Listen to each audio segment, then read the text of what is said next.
Assalamualaikum warahmatullahi wabarakatuh. Selamat malam semuanya. Masih di channel Pengantar Tidurmu, channel yang selalu menemani teman-teman semuanya di setiap malamnya. Pada kesempatan malam ini, saya akan melanjutkan cerita yang dikirimkan oleh teman kami yang bernama Rian kemarin.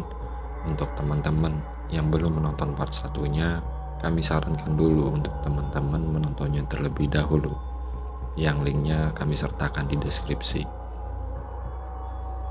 Oke, sebelum masuk ceritanya, saya mengingatkan dulu kepada teman-teman untuk selalu support channel ini agar channel ini bisa berkembang dan saya, Lian, bisa selalu menemani teman-teman semuanya di setiap malamnya. Melanjutkan cerita yang kemarin, di sini akhirnya prosesi pemakaman dari Pak Deyono pun digelar.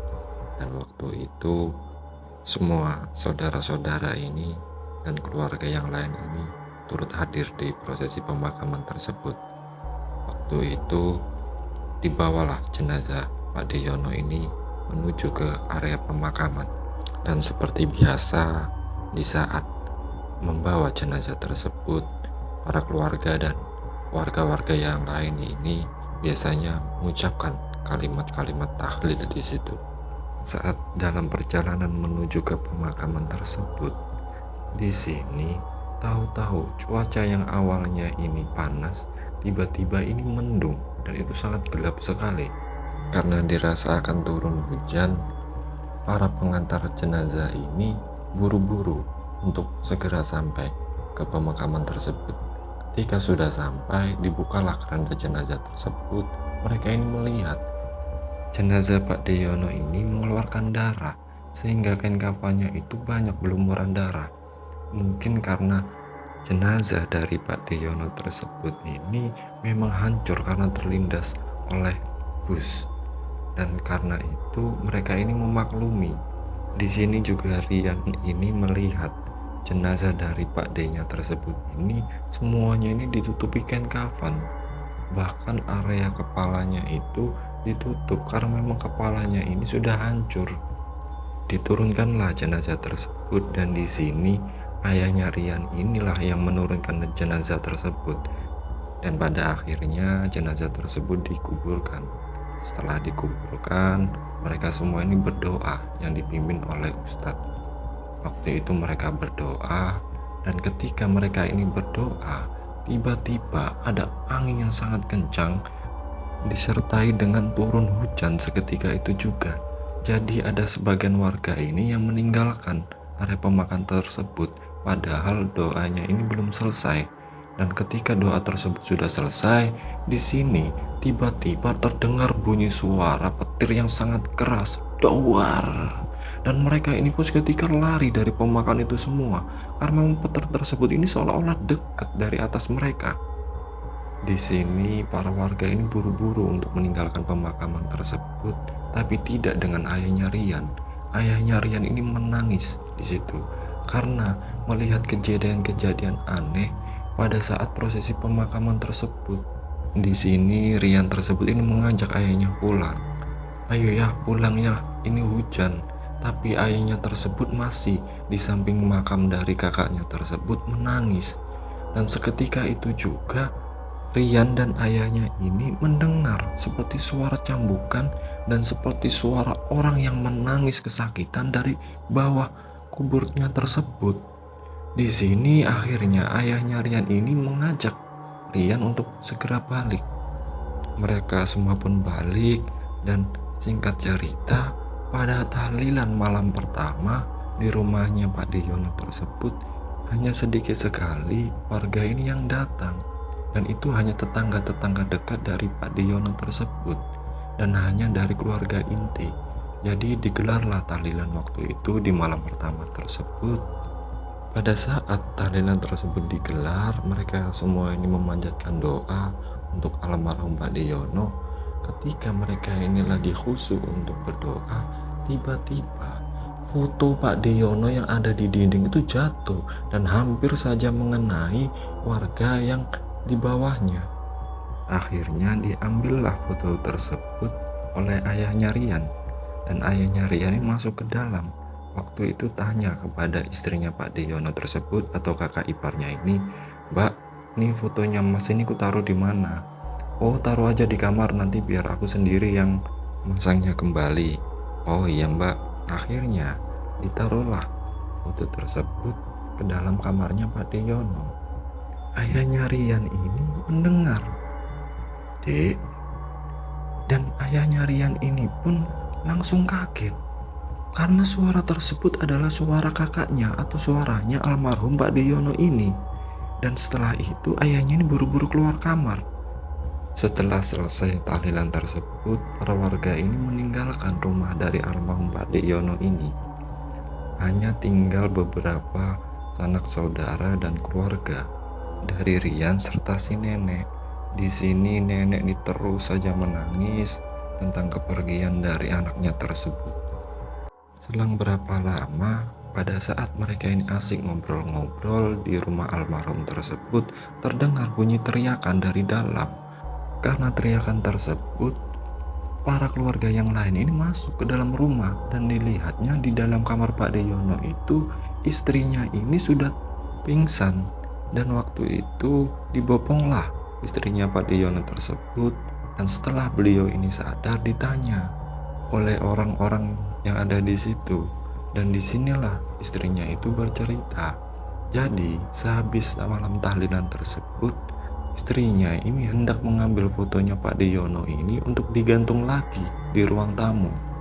Ketika istrinya ini masuk ke dalam kamarnya untuk mengambil foto tersebut, ternyata dari pojok sudut kamarnya tersebut terlihat samar-samar ada sosok pocong, dan pocongnya ini ditutup semuanya. Jadi tidak terlihat mukanya sama sekali di situ. Dan di sini pocong itu seperti berucap, "Dek, anterin aku ke makam Bapak." Dari sini istrinya Pak Deyono seketika itu juga teriak dan jatuh pingsan. Di sini keluarga yang lain ini menenangkan istrinya dari Pak Deyono tersebut. Dan pada malam itu Rian, ayah dan ibunya ini serta nenek menginap di rumah almarhum Pak Deyono ini untuk menemani istri dari Pak Deyono dan juga anak-anaknya beliau. Pada keesokan harinya, Rian dan ayah ibunya ini pulang dan nanti akan balik lagi ke rumah Pak Deyono tersebut ketika sore hari menjelang tahlilan malam kedua. Keluarganya Rian ini pun pulang, dan ketika sudah nyampe rumah mereka beraktivitas seperti biasa. Dan waktu itu ada tetangganya Rian ini datang ke rumah. Namanya ini Pak Supri. Pak Supri ini juga teman baik dari ayahnya Rian. Waktu itu Pak Supri ke rumah dan ditemuilah oleh ayahnya Rian tersebut. Mereka pun masuk ngobrol-ngobrol, dan di sini Pak Supri ini ngomong kepada ayahnya Rian, "Mas, tadi malam itu warga itu geger." Dijawablah oleh ayahnya Rian, "Loh, geger kenapa Mas?" Akhirnya Pak Supri ini pun bercerita kepada ayahnya Rian. Jadi pada malam itu Pak De Supri dan juga dua orang temannya ini baru saja pulang dari luar. Beliau ini pulang dan melewati area pemakaman yang ada di desa tersebut. Kebetulan area pemakaman tersebut memang di samping jalan dan cuman dibatasi oleh pagar. Ketika Pak De Supri ini melewati makam tersebut, terdengar seperti bunyi orang yang menangis.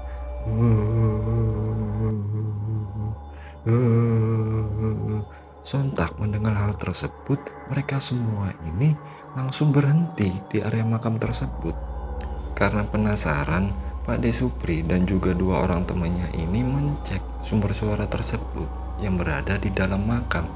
Waktu itu diceklah di balik pagar makam tersebut. Ketika mereka melihat ke arah makam tersebut, di situ sudah ada sosok pocong ini lagi seperti duduk di samping makam. Pocong ini tidak ada mukanya karena tertutup semua. Tapi yang mereka lihat ini pocong ini penuh darah, dan waktu itu pocong ini cuma menangis. Karena kejadian tersebut, mereka ini pun langsung lari meninggalkan area pemakaman tersebut. Dan di sini Pak Supri ini juga bercerita bahwa ada sebagian warga lain yang kebetulan memang berjualan nasi goreng di area dekat pemakaman tersebut. Lokasi orang berjualan itu memang sangat mepet dengan makam itu.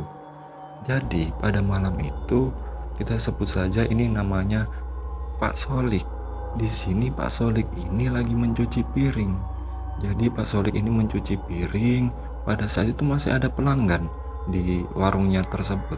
Pada saat beliau ini mencuci piring, beliau ini mendengar seperti suara tangisan seorang lelaki.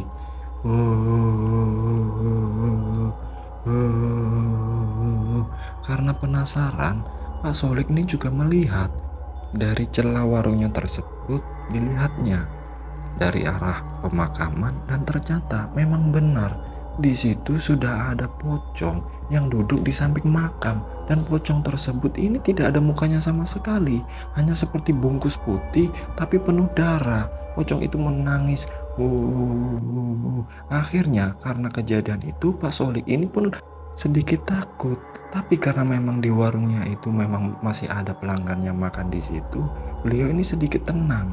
Jadi Pak Solik ini terus mendengarkan suara tangisan tersebut, dan bahkan nyampe warungnya ini sepi masih terdengar suara tangisan tersebut. Dan akhirnya ketika warungnya ini sepi, Pak Solik ini pun langsung memberitahu istrinya dan mengajak istrinya ini untuk menutup warung dan pulang. Jadi itulah yang diceritakan oleh Pak Supri ini kepada ayahnya Rian. Di sini ayahnya Rian pun hanya diem. Singkat cerita, Rian dan keluarganya ini balik pada sore hari itu ke rumahnya almarhum Pak Deyono, dan pada malam harinya digelarlah tahlilan malam kedua tersebut. Tidak ada apapun atau hal-hal aneh yang terjadi sampai acara tahlilan tersebut selesai. Ketika acara tahlilan tersebut sudah selesai, di sini ayahnya Rian ini pun duduk dan memikirkan tentang kejadian yang dialami oleh kakak iparnya tersebut yang bertemu pocong, dan juga kejadian dari warga di desanya yang melihat pocong di area pemakaman tersebut.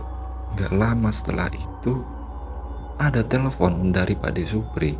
Jadi Pak De Supri ini memberitahu bahwasannya warga ini melihat lagi di area pemakaman tersebut itu ada pocong yang duduk di sebelah makam dan menangis. Akhirnya karena mendengar kejadian tersebut, ayahnya Rian ini pun pamit untuk pulang, tapi tidak dengan Rian, dan ibunya dan neneknya ini masih ada di rumah almarhum Pak Deyono itu untuk menemani keluarga yang ditinggalkan. Akhirnya ayahnya Rian ini pun pamit untuk pulang, dan waktu itu ketika sudah sampai di desanya, ayahnya Rian ini bertemu dengan Pak De Supri dan juga beberapa orang yang ada di pos kamlik. Mereka ini semua membicarakan tentang pocong tersebut, dan akhirnya di sini ayahnya Rian pun ini bilang, ya udah aku pengen lihat secara langsung, aku pengen ke makam. Di sini ada beberapa warga ini yang memutuskan untuk ikut ayahnya Rian ke makam, dan akhirnya ditinggallah motornya tersebut di area pos kamling itu. Dan mereka ini sekitar ada 4 orang termasuk ayahnya Rian ini berangkat jalan kaki ke makam karena memang tidak terlalu jauh. Mereka ini pun sampai di area makam tersebut, ternyata benar di situ samar-samar mereka ini mendengar seperti orang yang menangis sesenggukan.